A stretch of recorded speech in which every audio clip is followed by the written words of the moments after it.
বন্ধুরা, আজ এমন একটি মহাপবিত্র তিথি যাকে শাস্ত্রে বছরের অন্যতম শ্রেষ্ঠ পূর্ণিমা বলা হয়।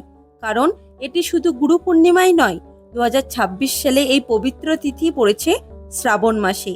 বহু ভক্তের বিশ্বাস এই সময় ভগবান শিব, শ্রীকৃষ্ণ এবং মা লক্ষ্মীর আরাধনার বিশেষভাবে শুভ। কিন্তু জানেন কি, এই গুরু পূর্ণিমায় এমন 3টি কাজ রয়েছে যা বহু মানুষ শুভ বলে মনে করেন, অথচ অধিকাংশ মানুষই তা জানেন না। আবার এমন কয়েকটি জিনিস আছে যেগুলি এই দিন বাড়িতে রাখা শুভ বলে লোকবিশ্বাস রয়েছে। আর এমন কিছু মন্ত্র রয়েছে যা অনেক ভক্ত গুরু পূর্ণিমার রাতে ভক্তি ভরে জপ করেন। তাই আজকের ভিডিওটি একদম শেষ পর্যন্ত দেখবেন, কারণ শেষের দিকে আমি এমন একটি সহজ উপায় বলবো যা বহু মানুষ প্রজন্মের পর প্রজন্ম ধরে পালন করে আসছে। বন্ধুরা, তার আগে ভিডিওটি ভালো লাগলে লাইক করবেন এবং কমেন্টে অবশ্যই লিখবেন জয় গুরুদেব, ওম নমঃ শিবায়। এবার চলুন জেনে নেওয়া যাক 2026 সালে গুরু পূর্ণিমার সঠিক সময়। শাস্ত্রের পঞ্জিকা অনুযায়ী গুরু পূর্ণিমা তিথি শুরু হচ্ছে 28শে জুলাই মঙ্গলবার সন্ধ্যা 6টা 18 মিনিট থেকে এবং শেষ হবে 29শে জুলাই বুধবার রাত 8টা পর্যন্ত। আর উদয় তিথি অনুসারে 29শে জুলাই বুধবারই গুরু পূর্ণিমা পালন করতে হবে। চলুন এবার জেনে নেই গুরু পূর্ণিমার মাহাত্ম্য। হিন্দু ধর্মে গুরু মানে শুধু একজন শিক্ষক নয়, গুরু হলেন সেই ব্যক্তি যিনি অজ্ঞানতার অন্ধকার থেকে জ্ঞানের আলোয় নিয়ে যান। একটি প্রাচীন শ্লোক বলা হয়, গুরু ব্রহ্মা, গুরু বিষ্ণু, গুরুদেব মহেশ্বর, গুরু সাক্ষাৎ পরম বৈক্ষ, তস্মৈ শ্রী গুরুবে নম। অর্থাৎ গুরুর মধ্যেই ব্রহ্মা, বিষ্ণু, মহেশ্বরের প্রকাশ দেখা যায়। অনেকের বিশ্বাস এই দিন গুরুজনদের প্রণাম করা, মহাদেবের পুজো করা এবং ভগবান শ্রীকৃষ্ণের নাম স্মরণ করা অত্যন্ত শুভ।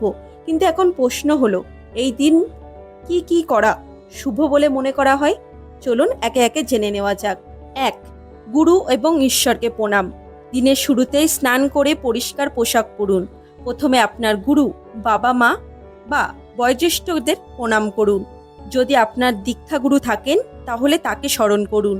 এরপর ভগবান শিব, শ্রীকৃষ্ণ এবং মা লক্ষ্মীর সামনে একটি প্রদীপ প্রজ্বলন করুন। আন্তরিকভাবে প্রার্থনা করুন।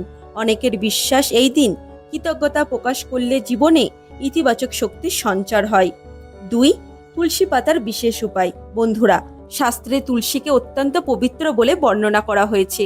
লোকবিশ্বাস অনুযায়ী গুরু পূর্ণিমার দিন 3টি তুলসী পাতা এবং একটি তুলসী মঞ্জরি পরিষ্কার স্থানে বা পুজোর আসনের কাছে রাখলে তা শুভ বলে মনে করা হয়। এরপর ভক্তি ভরে বলুন, গুরু ব্রহ্মা, গুরু বিষ্ণু, গুরুদেব মহেশ্বর। এর মাধ্যমে গুরুর প্রতি শ্রদ্ধা নিবেদন করা হয়। 3. এই দিন কি দান করবেন? শাস্ত্রে দানের গুরুত্ব বিশেষভাবে উল্লেখ করা হয়েছে। সামর্থ্য অনুযায়ী সাদা চাল, দুধ, ফল, পোশাক অথবা দারিদ্র মানুষকে আহার করানো, এই সব অনেকেই শুভ কাজ হিসেবে পালন করেন। মনে রাখবেন, দান কখনো প্রদর্শনের জন্য নয়, আন্তরিকতার সঙ্গে করা উচিত। এবার আসি এমন কিছু সংকেত দেওয়ার কথা যা বহুদিন ধরে নানান লোকবিশ্বাসে প্রচলিত রয়েছে। বন্ধুরা, প্রথমে যেটির কথা বলবো সেটি হলো টিকটিকি। যদি একসঙ্গে 3টি টিকটিকি দেখতে পান অথবা একটি টিকটিকি আরেকটির পিছু নেয়, অনেকেই এটিকে শুভ লক্ষণ বলে মনে করে। 2. কালো পিঁপড়ে। যদি বাড়িতে হঠাৎ করে কালো পিঁপড়ে সারিবদ্ধভাবে চলতে দেখা যায়, লোকবিশ্বাস অনুযায়ী এটি শুভ সংকেত হতে পারে। 3. স্বপ্ন।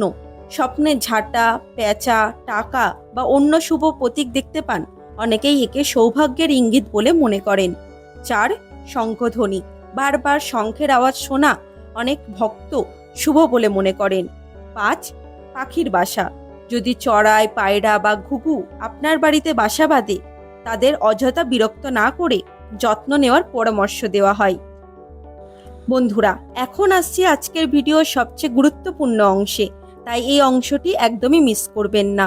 অনেকেই প্রশ্ন করেন, গুরু পূর্ণিমার রাতে এমন কি করা যায় যা ভক্তি ভরে পালন করলে মন শান্ত হয়, ঈশ্বরের আশীর্বাদ প্রার্থনা করা যায়? চলুন জেনে নিই। চন্দ্রদেবকে অর্ঘ্য নিবেদন। পূর্ণিমার রাতে চাঁদ উঠলে একটি পরিষ্কার থালা নিন। আতপ চাল, সামান্য কর্পূর, সামান্য চিনি, এই 3টি একসঙ্গে রেখে একটি ঘিয়ের প্রদীপ ও ধূপ জ্বালান। এরপর চাঁদের দিকে মুখ করে ভক্তি ভরে 3 বার এই মন্ত্র জপ করুন। ওং ক্ষীরপুত্রায় বিদ্মহে অমৃতায় ধীমহি তন্ন চন্দ্র প্রচোদয়াৎ।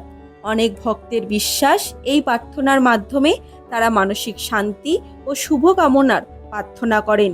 পরদিন সেই অর্ঘ্যটি কোনো পরিষ্কার জলাশয়ে বিসর্জন দিতে পারেন, যদি আপনার এলাকায় নিয়মিত এবং পরিবেশগত দিক থেকে তা উপযুক্ত হয়। আলমারিতে কোন জিনিস রাখা শুভ বলে মনে করা হয়? প্রথমত, একটি হলুদ কাপড়ের মধ্যে রাখুন একটি 2 টাকার কয়েন, একটি কাঁচা হলুদ, 11টি কড়ি। তারপর ভক্তি ভরে মা লক্ষ্মীকে প্রণাম করে আলমারি বা সিন্ধুকে রেখে দিন। অনেকের বিশ্বাস এটি শুভ ও সমৃদ্ধির প্রতীক। দ্বিতীয়, ময়ূরের পালক। ময়ূরের পালক ভগবান শ্রীকৃষ্ণের সঙ্গে যুক্ত একটি পরিচিত প্রতীক। বাস্তু সংক্রান্ত কিছু প্রচলিত বিশ্বাসে এটিকে শুভ বলে মনে করা হয়। তৃতীয়ত, আকন্দ গাছের শেকড়। কিছু লোকবিশ্বাসে এটিকে শুভ প্রতীক হিসেবে ধরা হয়। যদি সংগ্রহ করেন তবু গাছের কোনো ক্ষতি করবেন না, স্থানীয় নিয়ম মেনে তবেই সংগ্রহ করবেন।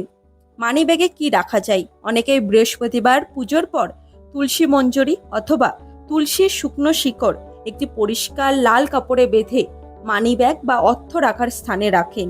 এরপর ভক্তি ভরে জপ করেন, ওম ভগবতে বাসুদেবায় নমঃ। এটি একটি ভক্তিমূলক প্রার্থনা।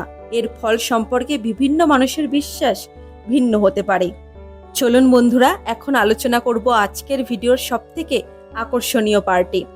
গুরু পূর্ণিমার দিন কোন খাবার গ্রহণ করা শুভ বলে মনে করা হয় এবং কোন খাবার এড়িয়ে চলার প্রচলন রয়েছে, তাই এই অংশটি একদম মিস করবেন না। বন্ধুরা, গুরু পূর্ণিমায় কি খাবেন? শাস্ত্র ও প্রচলিত রীতিতে এই দিন অনেকেই সাত্ত্বিক খাবার গ্রহণ করেন।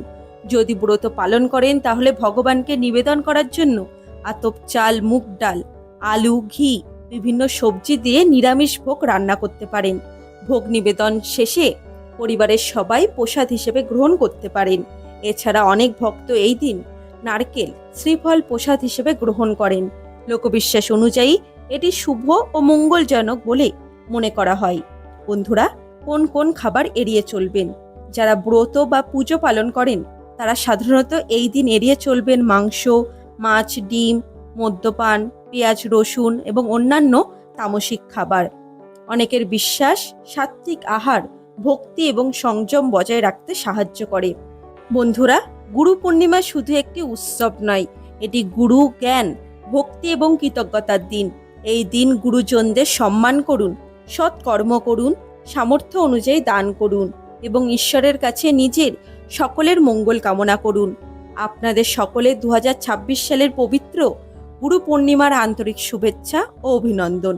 ভিডিওটি যদি আপনার ভালো লেগে থাকে তাহলে অবশ্যই লাইক করবেন এবং কমেন্টে অবশ্যই লিখবেন জয় গুরুদেব, ওং নমঃ শিবায়। আর এমন ধর্মীয় এবং আধ্যাত্মিক বিষয়ে আরও ভিডিও পেতে আমার চ্যানেলটিকে সাবস্ক্রাইব করে পাশে থাকা বেল আইকনটি অন করে রাখুন। দেখা হচ্ছে আবার একটি নতুন ভিডিওতে। ততদিন ভালো থাকবেন, সুস্থ থাকবেন। ধন্যবাদ।